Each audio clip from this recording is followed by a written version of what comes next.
Begin this morning, though, with the war in Ukraine, where the major port city of Odessa has come under a new Russian attack. Authorities say one person was killed and 5 were injured when missiles struck a shopping center and a warehouse.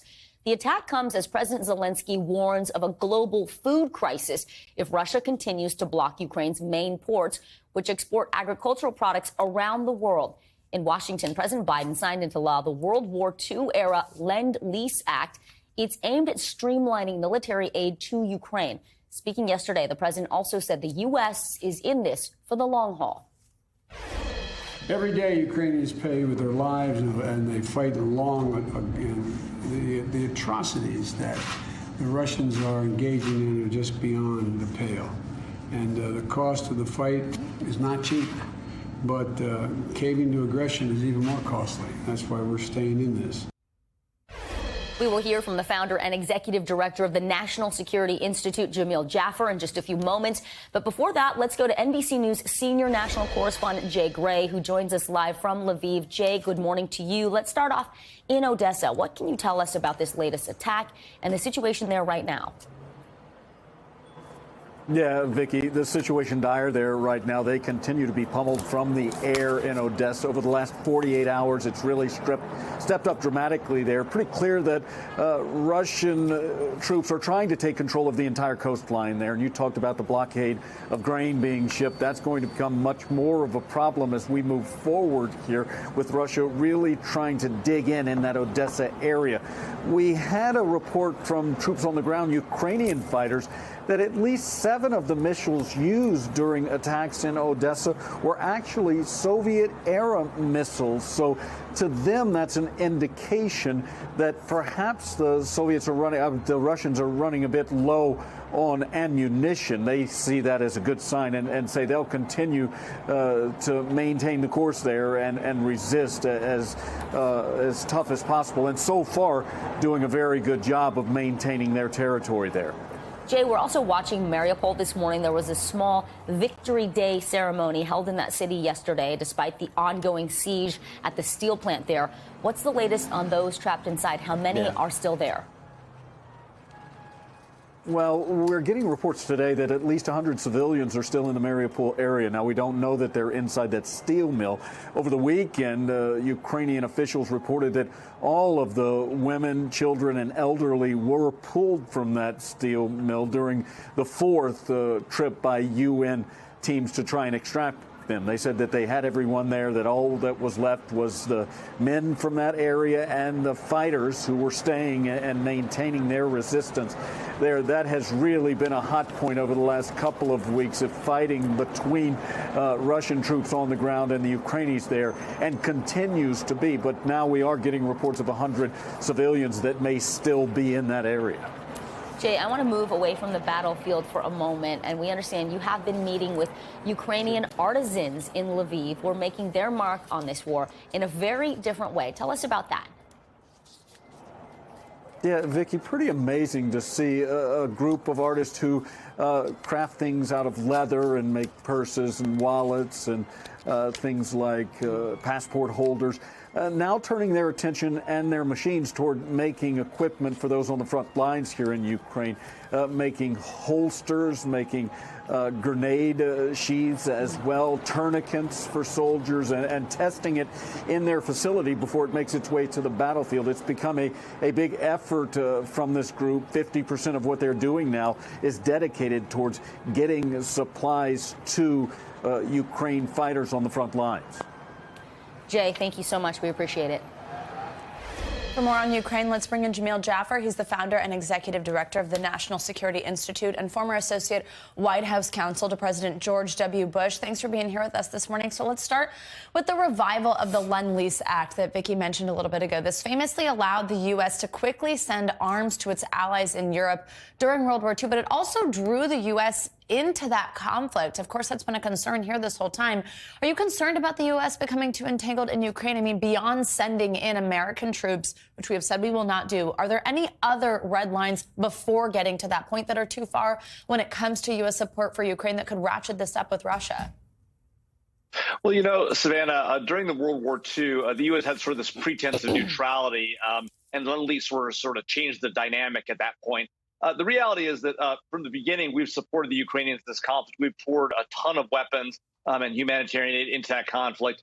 This is just another methodology that actually just lightens up the requirements on the president to do some things he was already doing, providing direct support and lending and leasing material to the Ukrainians and other allies in this fight. So in a lot of ways, this legislation simply lightens up requirements. It doesn't fundamentally change the dynamic going forward, which has been now for a long time for the nearly 3 months of this war. The U.S. provided significant supplies, military equipment, and humanitarian aid to the Ukrainians directly. Now, on Capitol Hill, the House is expected to vote today on a new package of military aid and humanitarian aid to Ukraine. President Biden says actually that without this money, shipments to Ukraine would have to stop in approximately 9 days. Just how dependent is Ukraine on U.S. weapons and money at this point? And do we have a sense of whether it's enough?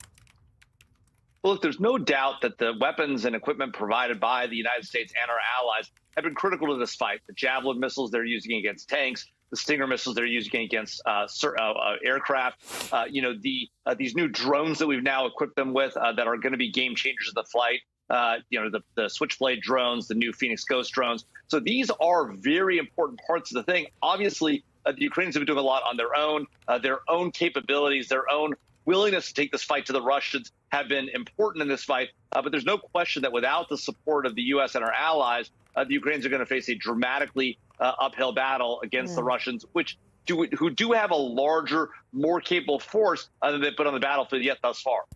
Jamil Jaffer, thank you so much. We appreciate your time this morning. We turn now to breaking news from overnight. A tense multi-state manhunt is over for a murder suspect and the Alabama corrections officer accused of helping him escape. NBC News correspondent Sam Brock is in Evansville, Indiana, where it all came to a violent end. Savannah and Vicky, good morning. With authorities closing in, the duo decided to make one last run for it. The U.S. Marshal Service using some good old-fashioned police work, tracking them down after a nearly 11-day-long manhunt. Casey White, the convicted felon, now behind bars here, and Vicky White, his accomplice and former corrections officer, is dead. In pursuit. The suspects from Alabama. The U.S. Marshal Service says following a roughly 10-minute pursuit of Vicky and Casey White, this smashed Cadillac, their final getaway car, was rammed by task force members, with Casey driving and Vicky in the passenger seat. The Marshal task force officers intercepted them, actually collided with them to try to end the pursuit. Video showing police cars rushing into the area where this all ended and appears to show authorities detaining a suspect. While the marshals say they didn't hear any gunshots, it soon became clear Vicky had fired a single bullet into her head. We could hear her on the line saying she had her finger on the trigger. The decorated corrections officer later dying of her injuries. The U.S. Marshal Service also telling NBC News Casey got out of the car, surrendered, and said, quote, "Please help my wife. She just shot herself in the head, and I didn't do it." Authorities say there is no indication the two were married. The stunning sequence coming hours after investigators tracked a pickup truck Casey bought a week ago in Tennessee and ultimately ditched in Evansville at a local car wash. I noticed a black Ford truck sticking out of the end of the bay, and my first thought, this could be that guy from Alabama, because it's got Tennessee license plates on it. Surveillance video showed Casey leaving in a Cadillac, the authorities using that car to track the pair to a local hotel parking lot. And once they left, eventually the car chase that led to their capture. Casey was already facing capital murder charges for the 2015 death of Connie Ridgway. Her son Austin relieved the manhunt is finally over. It's just night and day difference. It's like you're going through the darkest night, and then the next day the sun is shining. Officials now vowing Casey will be brought to justice. He will stay in handcuffs and shackles while he's in that cell. If he wants to sue me for violating his civil rights, so be it. He's not getting out of this jail again. If Casey White waives his extradition, it's possible he could be back in Florence, Alabama later today. Now, they may have spent this duo 6 days in Evansville, Indiana. Authorities say it's possible with the plan, according to the Marshal Service, of staying there for weeks in that one hotel. Sam Brock, NBC News. Vicky and Savannah, back to you. Sam Brock, thank you. For more on this story, we want to bring in Lauderdale County, Alabama Sheriff Rick Singleton. A reminder, Vicky White was the assistant director of the Lauderdale County Jail. Good morning, and thank you so much for being with us, Sheriff. First, I want to start with what we've heard from you about this person, that he is not getting out of this jail again. That's what you said. I mean, this is a man scheduled to face capital murder charges next month in the stabbing death of a woman. He was already in prison for this attempted murder and burglary charge, and now he escaped prison. What happens next for him, and how does what's just unfolded factor in? Well, he will be extradited back to Alabama. If he waives extradition, that will then expedite the process, hopefully as early as even today. If he fights extradition, then it's going to be drawn out several days, maybe even a few weeks. But he'll be brought back here to the Lauderdale County Courthouse, where he'll be immediately arraigned on the escape charges. He has to have an appearance before the judge within 72 hours. As soon as that arraignment is over, he will be immediately transported back to the Alabama Department of Corrections for incarceration. I also want to get your reaction, of course, to the death of Vicky White, part of this tragedy here. According to the U.S. Marshals, when Casey got out of the car, he said, "Please help my wife. She just shot herself in the head, and I didn't do it." First, is there any reason to believe they got married while on the run? And second, is the prevailing theory here from law enforcement that she did, in fact, take her own life? I mean, there's a possibility they got married. I don't know that they did, and he may consider her his wife. But and I'm sorry, I didn't remember the second part of the question. Oh, no, that's right. I just asked, is the prevailing theory here that she did take her own life? Yes, that's what I've heard and been informed of by the Marshals Task Force, that she did inflict the wound and that ended her life. The employees at the jail, it's a small facility. We have about 48 employees, but as assistant director, she knew each and every one of them. A lot of the younger corrections deputies looked at her as a mother figure. So it's just a bag of mixed emotions that we're going through and have been going through for the last several days. Even though she has done what she's done, the employees are still taking this very hard. I bet. That's exactly what I want to ask you about now. I mean, I know she was a decorated corrections officer, years of experience, years of service. How well did you know her, and what do we know at this point about her motivation and the relationship with Casey White? I've known Vicky since I've been in office, which is going on 8 years. We obviously were co-workers, and I had a lot of confidence in her, a lot of trust in her. Up until this happened, her record was unblemished. What in the world prompted her to do something like this? I'm at a loss. Obviously the relationship, and it's not uncommon for inmates to try to persuade corrections deputies, especially of the opposite sex, to, woo them, if you would. And apparently she fell for it. We've also all seen, of course, that video of Vicky leading Casey White out of the jail. We know that she had said that she was taking him for this evaluation and then herself going to a medical appointment, both things which we now know were not true. But how exactly was she allowed to transport a prisoner facing these counts of capital murder by herself? I mean, I understand that she was a 17-year veteran, Employee of the Year 4 times, but given that the protocol was that they can't transport someone alone, an officer cannot do this by themselves. I mean, what's your take on how this happens and what changes are made, if any, to sort of make sure something like this doesn't happen again in terms of security procedures at the jail? Well, obviously this was well orchestrated. And that Friday morning, just prior to Vicky White leaving the facility with Casey White, she, as Assistant Director of Operations, was in charge of arranging transports. Friday morning is a busy court morning here in our courthouse. We had 2 vans of inmates leave just minutes before Vicky White took Casey White out of the jail. The first van was 2 deputies with 5 inmates. The second van, 2 deputies, 7 inmates.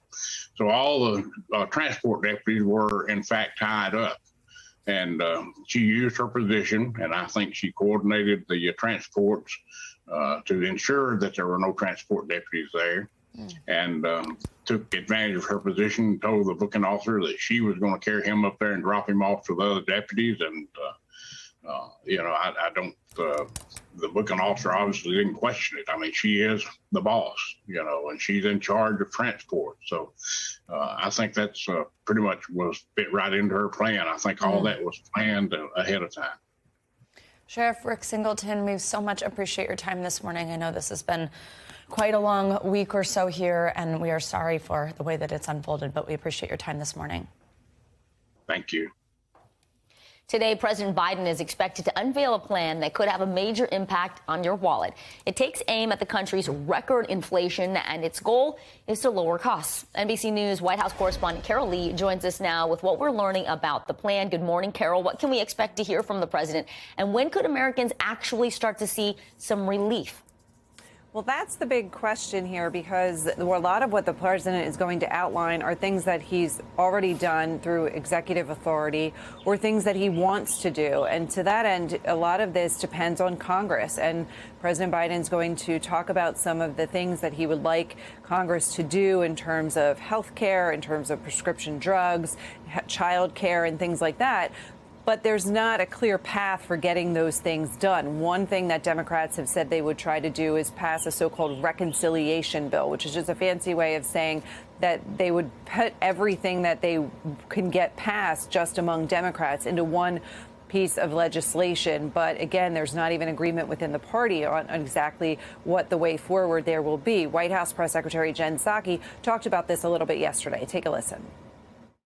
Obviously, moving forward with a reconciliation package that would lower costs on American people, on elder care, on health care, on child care, would be a step that would help address how inflation is impacting people across this country. So we're having a range of conversations. A lot of Democrats are having a range of conversations with each other. I'm just not going to detail them more from here. So the reality is that they don't know what they're going to actually get, but this is a huge political problem for the president. And so that's why you're seeing him come out today and talk about things he has done already and things he would like to get done. It's just not clear when that would happen. Carol, during the president's announcement, he's expected to target the plan from Republican lawmakers, one that the White House has called, quote, ultra MAGA. What are you learning about that plan? Well, this is a plan by the Senate, the chairman of this Republican Senatorial Campaign Committee, Rick Scott of Florida, and it's his economic plan. President Biden has taken aim at this plan. It's an 11-point tax plan. The president argues that this is something that would raise taxes on middle-income Americans. Republicans obviously pushed back on that. Senator Scott saying that's not true. But this is part of the president's midterm elections message, where he's trying to set up this contrast, where he's arguing that Republicans would raise taxes on average Americans, whereas Democrats would raise taxes on corporations and wealthy Americans. So it's really just a political argument designed to draw a contrast between the two parties ahead of the midterm elections. Carol, inflation is at its highest point in more than 40 years. Tomorrow, the government is expected to release April's Consumer Price Index, the CPI. That'll give us an idea if inflation is at its peak or if it's still on the rise. Aside from hiking interest rates, what do we know about how the White House is trying to tamp down inflation? Well, what the White House is trying to do, and the president will outline today in his event, which is designed to counter that information, that report that's about to come out. It's really designed to address that, to show that the president is doing something, because I don't think there's a lot of expectation that that's going to be particularly good for the president. And inflation is his biggest political drawback right now. It's the biggest challenge. So what we're going to hear from the president is he's focused on energy prices, things that he's done. You'll hear him talk about the strategic petroleum release that the U.S. government initiated recently. And then you'll hear him talk about things like prescription drugs or fixing something in the Affordable Care Act that allows for more affordable health care for more Americans. Again, a lot of things that have already been done. And then he'll talk about some things that he would like Congress to do. All right, Carol, we appreciate it. Thank you. Let's now get a check on your morning news now weather. Michelle Grossman is here live with us in studio. Good morning, Michelle. Good morning to both of you. Love seeing both of you. I know. Yes, it's so likewise. Good every time still to have you in here. I know. We're still giddy. Still novel. Yes. Yeah. But we're talking about a lot of heat out there because we are looking at record heat stretching from the southern plains all the way to the Midwest. Lots of 90s. It is so hot. The air conditioners, the fans, they are cranking today. And we probably will break some records today, especially in Kansas City. Your forecasted high is 93 degrees, a record record of 92. St. Louis, 92. That's where you'll be today. And Memphis, 91. We could see some spots over 100 degrees once again. This is the fourth day in a row. We're going to continue to see this heat as we go through the later part of this week. So by tomorrow, you see this heat kind of expands to the Ohio Valley. So now we're talking about New Mexico all the way to Ohio, Toledo, Ohio, 87 degrees. The record is 89. So you may or may not break that record, but we're going to follow that for you. Omaha, 94, Denver, 88, El Paso, 98 degrees. Now, we're not going to be quite as hot, but still staying really warm as we head throughout the end of the week into the weekend. So we're looking at Kansas City on Thursday, 91. By the weekend, we're getting closer to the 80s. So still really warm for this time of year. And temperatures are 25 degrees above what is typical for this time of year in some spots. This warmth is going to aid in fire spread, fire danger once again. 13 million people impacted by a red flag warning. That is in the pink there, so it's super dry. We have really low humidity, and the winds are going to help in that too. Your fire outlook for today, where you see the red, that includes Albuquerque. That's where we had the potential for rapid fire spread, and we already have a lot of fires burning. So any winds are going to kind of fan those flames. Severe threat also in the Great Lakes. We have the risk for winds gusting to 60 miles per hour, some hail, and also the chance of some tornadoes. So we're busy once again today. Busy, and again, that fire season starting early. I know. Lots to be concerned about there. Yeah. Michelle, thank you so much. Thank you. Great to have you with us. Thanks for watching our YouTube channel. Follow today's top stories and breaking news by downloading the NBC News app.